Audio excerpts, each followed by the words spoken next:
अत्यंत सामर्थी, दयालु, अनुग्रह से भरे परमेश्वर एक बार फिर से अपने पवित्र उपस्थिति में हमें आने का अवसर दिया। और प्रभु हमें ये धन्य आशा दी कि हम आपके नाम से अर्थात प्रभु यीशु मसीह के नाम से अपनी अशुद्धता से शुद्ध होने के लिए और अपने पाप रूपी व्यवहार से अंगीकार करके एक बार फिर से दिन का आरंभ करें। पिता हम सबों का हृदय आभार व्यक्त करता है रात भर मीठी नींद से सुलाने के लिए, सुबह का अनुग्रह भरा प्रकाश दिखाने के लिए। हमारा हृदय आभार व्यक्त करता है हम सबों का प्रभु कि आपने केवल व्यक्तिगत रीति से नहीं बल्कि हम सबों के परिवार पर भी प्रभु अपने अनुग्रह को बनाए रखा।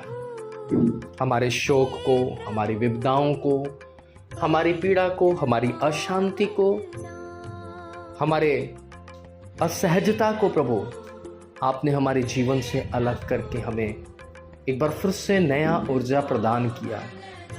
अपनी शक्ति हमें दी, अपना बल हमें दिया प्रभु, ताकि हम जीवित गवाही के रूप में इस पृथ्वी पर आपको धन्यवाद कह सकें।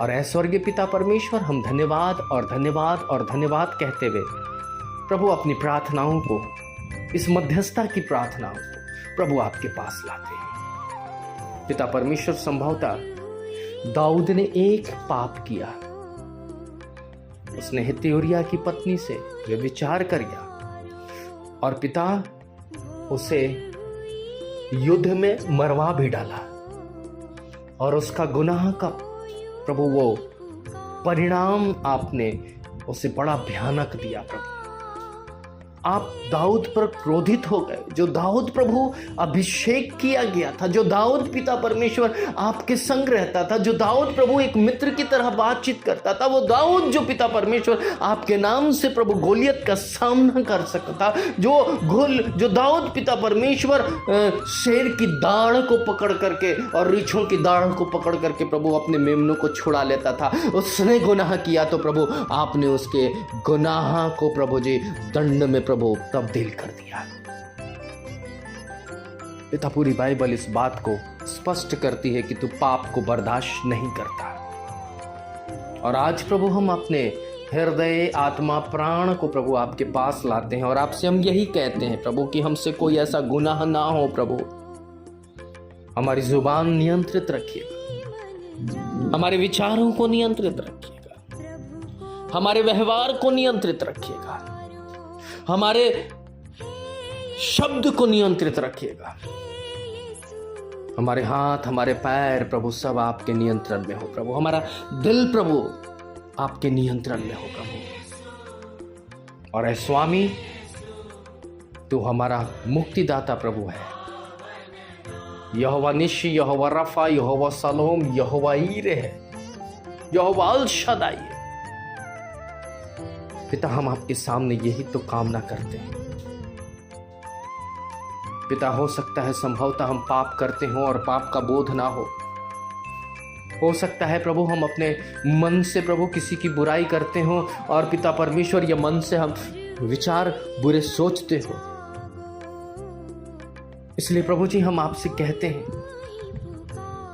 जैसा वचन कहता है कि तुमने अगर पाप अपने मन में सोच भी लिया तो तुमने पाप कर दिया। हमारे सोचने मात्र से प्रभु पाप हो सकता है। पिता हमें ऐसी परिस्थितियों से प्रभु जी बाहर रख, क्योंकि प्रभु हम पाप करके पाप की मजदूरी मृत्यु को नहीं कमाना चाहते। इसलिए प्रभु हम चाहे बच्चे हों, चाहे जवान हो, या बुजुर्ग हों, या पिता अधेड़ हो, या विधवा हो, अनाथ हो, या प्रभु हम जिस भी परिस्थितियों के अंदर क्यों ना हो, हमारा शरीर का आकार कैसा भी क्यों ना हो, हम नाटे हो, गोरे हो, काले हो, लंबे हो, चौड़े हो, इससे कोई फर्क नहीं पड़ता कि हम नर हो या नारी हो। फर्क तो इतना पड़ता है प्रभु कि हम पवित्र बने। इस समय पिता परमेश्वर, जबकि अंत का कगार बिल्कुल नजदीक है प्रभु, और पिता ऐसे समय में अंत के चिन्हों को जैसा आपने मत्ती के अंदर प्रकट किया कि लोग लड़ेंगे, देश देश पर चढ़ाई करेंगे। ऐ पिता, आज हम इज़राइल और फ़िलिस्तीन हमास के अंदर प्रभु जी होने वाले उन सारे युद्धों के विराम के लिए हम निवेदन करते हैं। हमास के लोगों को प्रभु शांति की आत्मा दे, इज़राइल को प्रभु शांति की आत्मा दे, और युद्ध के इस बादल को प्रभु हटा दे। प्रभु सब कुछ सुकून से हो, शांति से हो प्रभु, क्योंकि प्रभु तेरी चुनी हुई लोग प्रभु अगर हलाक होते हैं, मरते हैं प्रभु, तो पिता परमेश्वर आपको कितना दुख होता होगा। इसलिए प्रभु जी, आप अपनी शांति इन दोनों मुल्कों पर प्रदान करें। ये विशेष प्रार्थना आज के दिन प्रभु हम आपके सामने लाते हैं।